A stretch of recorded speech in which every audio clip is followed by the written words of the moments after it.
Open CapCut and import the video you want to edit. I am resizing the video because I'm using it for 5 seconds.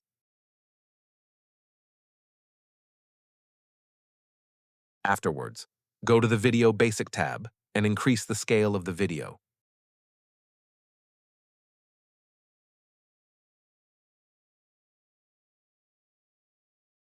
Add the first keyframe here, then move the playhead to the center of the video and drag the video towards the right side.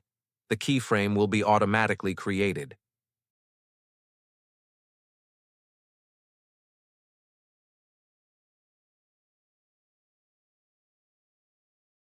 After this, move the playhead to the end of the video and drag the video towards the left side.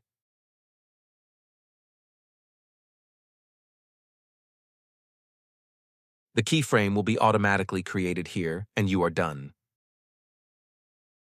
If we play the video, you can see the camera is moving from one side to another side.